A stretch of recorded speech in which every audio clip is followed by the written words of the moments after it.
Mungkin kalian pernah lihat, pernah baca, atau bahkan pernah menonton ya istilah-istilah seperti ini.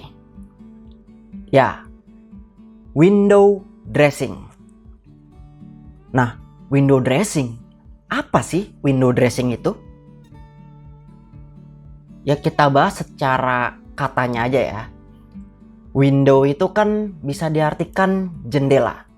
Kemudian dressing itu ya bisa kita bilang menghias. Sehingga intinya window dressing itu adalah mempercantik tampilan. Nah maksudnya seperti toko-toko ini. Kalau kalian lihat ya, kalian pasti pernah menjumpai atau melihat toko-toko yang dihias, dipercantik sedemikian rupa untuk menghadapi momen-momen tertentu. Pada video ini momen yang saya maksud itu adalah momen menjelang atau menuju akhir tahun. Itu biasanya toko-toko akan menghias.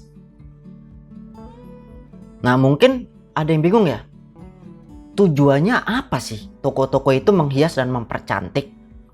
Tujuannya agar orang-orang tuh menjadi tertarik sewaktu melihat tokonya, suka lihat tampilannya. Orang-orang tuh menjadi minat dan jadi kepingin untuk datang untuk berkunjung ke toko itu. Ya karena toko itu tampilannya sudah dibuat agar menjadi bagus, agar menjadi menarik orang-orang yang lewat sehingga mau berkunjung ke sana. Nah lalu kaitannya dengan saham itu apa? Apa kaitannya window dressing dengan saham? Nah begini kaitannya ya. Di saham tentunya kan ada pengelola dana, fund manager, dan terutama manajer investasi yang mengelola dana cukup besar. Nah di sini manajer investasi lah contohnya.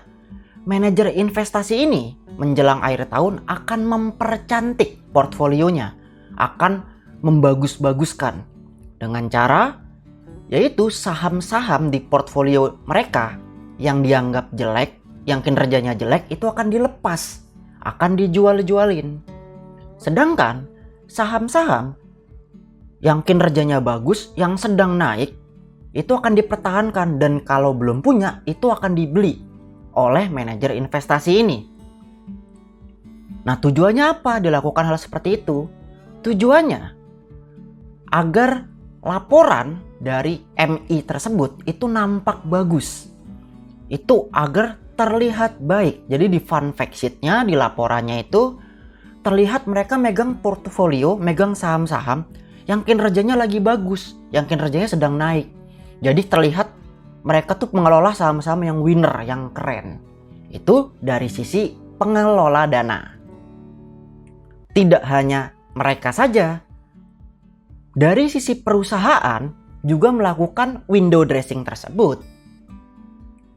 Perusahaan akan semaksimal mungkin untuk meningkatkan kinerjanya. Ya bisa dengan cara memaksimalkan penjualannya, kemudian juga melakukan efisiensi agar bebannya itu berkurang. Kemudian bisa juga melakukan penundaan pembayaran hutang atau beban-beban. Dan atau dengan cara-cara lain seperti mereka menagih piutangnya. Intinya menggunakan cara-cara lain lah. Yang tujuannya atau maksudnya itu agar nantinya perusahaan tersebut laporan keuangannya atau laporan akhirnya itu bagus, terlihat mentereng, jadi cantik, diperindah. Sehingga kalian jangan heran, sewaktu akhir tahun akan banyak sekali promo-promo, diskon-diskon, dan juga mungkin akan banyak tawaran-tawaran yang menggoda. Karena perusahaan mau meningkatkan penjualannya dan juga stok-stok yang tidak laku atau kurang bagus di gudang itu agar bisa terjual. Itulah dari sisi perusahaan. Nah lalu bagaimana dari sisi lain, sisi kita nih, dari masyarakat atau istilahnya ya investor retail. Nah masyarakat itu apalagi yang karyawan ya, pegawai, pada umumnya itu kan di akhir tahun ada bonus. Bonus itu bisa bonus akhir tahun, bonus kinerja, bonus produksi dan apapun itu ya. Nah bonus yang didapatkan oleh masyarakat ini, uang inilah yang diincar oleh perusahaan atau manajer investasi tadi agar diinvestasikan. Nah, supaya menarik ya, yaitu tadi mereka akan mempercantik. Jadi dengan kinerjanya yang bagus, yang sudah cantik itu, diharapkan masyarakat tuh akan melihat, mikir gitu kayak prospeknya bagus nih saham ini, reksadana ini. Jadi mereka menginvestasikan uangnya. Nah, sehingga bisa dilihat ya, baik dari sisi perusahaan, ya perusahaan akan mempercantik kinerjanya, mempercantik laporan keuangannya. Dari sisi pengelola dana seperti manajer investasi juga, dan mereka kan punya uangnya banyak. Uangnya itu jumlahnya besar ya. Di sisi lain, masyarakat atau investor retail juga melakukan transaksi atau investasi yang nominalnya tuh cukup lumayan besar pada akhir tahun. Nah, hal ini menyebabkan terjadinya kenaikan harga di saat akhir tahun. Fenomena inilah disebut dengan window dressing di pasar modal. Nah, apakah setiap akhir tahun selalu terjadi nih window dressing ini? Mari kita lihat ya, coba kita cek. Nah, berikut ini adalah seasonality selama 20 tahun untuk IHSG ya. Di sini bisa kita lihat dalam kurun waktu 20 tahun, IHSG kita itu di bulan Desember mengalami 19 kali kenaikan. Dan sedangkan hanya 1 kali penurunan, yaitu di tahun kemarin 2022. Sehingga persentase kenaikan pada bulan Desember adalah 95%. Kemungkinannya harga-harga tuh naik di bulan Desember. Nah, tapi mau saya ingatkan, persentase tadi itu adalah dari IHSG, yaitu indeks secara keseluruhan ya. Sehingga tiap saham itu berbeda-beda loh, belum tentu sama dengan IHSG. Contoh, saya akan ambil contoh. Salah satunya itu saham Bank BCA, saham BBCA. Di sini bisa kita lihat ya, dalam kurun waktu 19 tahun terakhir, karena melantai di Bursa Efek itu 19 tahun yang ada datanya saya ya. Nah, itu bisa dilihat dalam 19 tahun terakhir, pada bulan Desember itu mengalami 15 kali kenaikan dan ada 4 kali penurunan. Sehingga persentase kenaikan di bulan Desember untuk saham Bank BCA adalah 79%. Sedangkan pada saham lain, contohnya saham Mayora, kalau kita lihat nih seasonality-nya selama 20 tahun terakhir, karena data 20 tahun sudah ada untuk saham Mayora ini. Nah, ini bisa kita lihat ya, dalam kurun waktu 20 tahun terakhir di bulan Desember, saham Mayora mengalami 8 kali kenaikan dan mengalami 11 kali penurunan. Dan 1 kali itu stagnan, ya tidak naik tidak turun juga. Nah, sehingga bisa kita lihat persentase kenaikan pada bulan Desember itu hanya 40% pada saham Mayora. Sehingga seperti yang saya bilang, tiap saham berbeda-beda. Jadi belum tentu akan selalu naik di tiap bulan Desember. Itu tiap saham punya seasonality-nya masing-masing. Pola kenaikan dan penurunannya itu berbeda-beda tiap saham. Nah, mungkin kalian ada yang nanya atau masih belum tahu ya, lihat seasonality kayak gitu dari mana sih bang? Nah, kalau kalian mau lihat seasonality seperti itu, kalian bisa lihat dari Stockbit Sekuritas. Selain seasonality, juga masih banyak fitur lainnya. Dan kalian juga bisa mengoptimalkan investasi kalian dari saham, reksadana, dan juga bank digital agar profitnya lebih maksimal. Saya sudah bahas itu di video sebelumnya. Nanti kalian bisa tonton ya supaya tahu caranya gimana. Link videonya ntar ada di deskripsi. Silahkan ditonton supaya lebih paham. Nah, bagi kalian yang mau buat akun Stockbit, nah lebih baik kalian bikin akunnya itu akun Bibit sekalian. Caranya kalian buka bibit.id atau kalian download aplikasi Bibit, bisa melalui App Store atau Google Play. Nah, kalau sudah, kalian kemudian daftar Bibit dan jangan lupa gunakan kode referral Yuk Paham Saham. Kenapa pakai kode referral? Agar kalian dapat cashback 25.000. Tapi selama promo cashbacknya ini masih berlaku ya. Nah kemudian kalau sudah punya akun Bibit, selanjutnya kalian upgrade akun Bibit kalian ke Bibit Plus. Jadi kalian pilih upgrade sekarang di halaman depan di awal akun Bibit kalian. Kemudian upgrade ke Bibit Plus.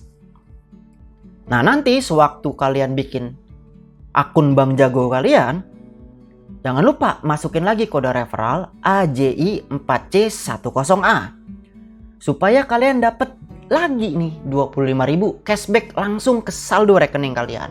Nah tapi sekali lagi ini selama promonya masih berlaku ya.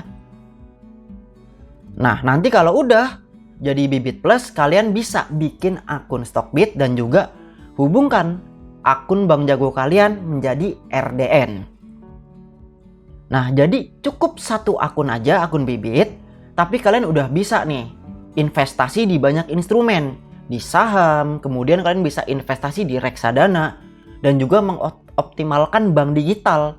Jadi saldo di RDN kalian tetap bisa ngasih cuan, sehingga investasi kalian tuh profitnya bisa maksimal. Nah kalian tonton video ini biar lebih tahu ya. Saya udah pernah bahas caranya bagaimana supaya bisa profit maksimal.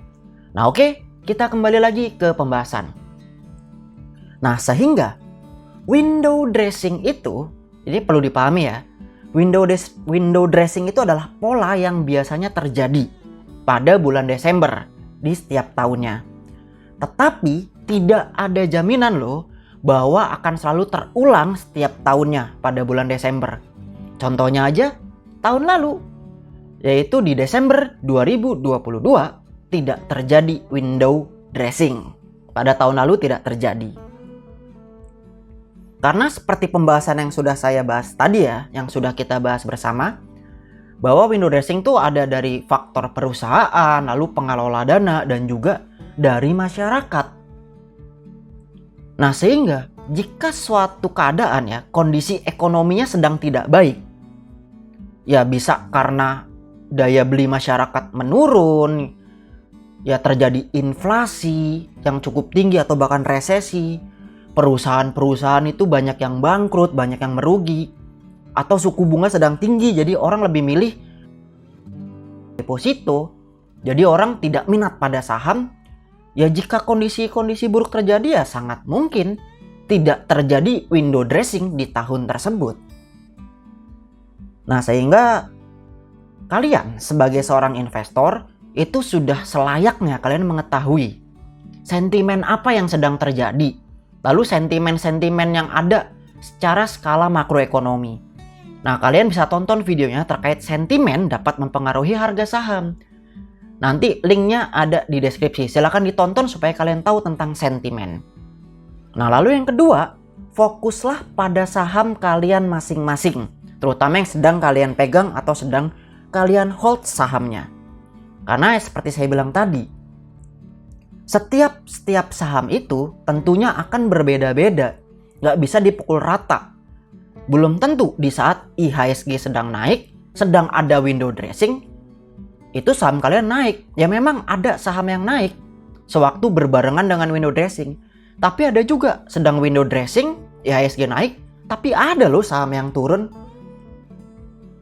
Sehingga kalian harus pahami dan pelajari betul bagaimana kinerja saham kalian, bagaimana seasonality dari saham kalian. Karena setiap saham tuh berbeda-beda seasonality-nya. Nggak akan sama setiap saham. Dan tetap saya ingatkan dan saya nggak capek-capek ngasih tahu, dalam memilih saham atau hold saham kalian harus lihat bagaimana profitabilitas dari saham tersebut. Dan juga kalian harus cek dan selalu pantau bagaimana fundamental saham tersebut. Ini yang paling penting. Jadi seasonality atau pola-pola itu hanyalah bantuan atau tambahan. Intinya ya profitabilitas dan fundamental.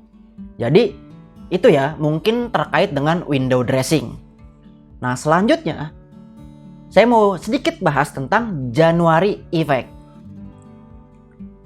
Nah January Effect ini adalah sebuah kondisi yang terjadi itu biasanya pada saat awal tahun. Jadi di tanggal-tanggal awal di bulan Januari.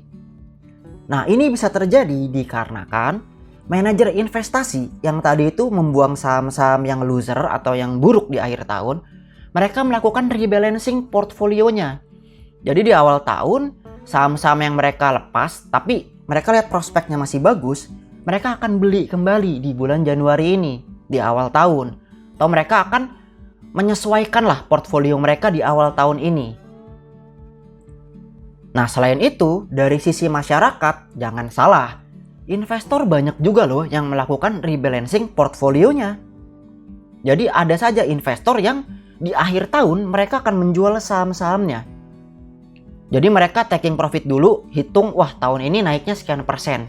Kemudian pas awal tahun mereka mulai lembaran baru, mereka beli saham-saham baru lagi, nyusun portfolio awal mereka.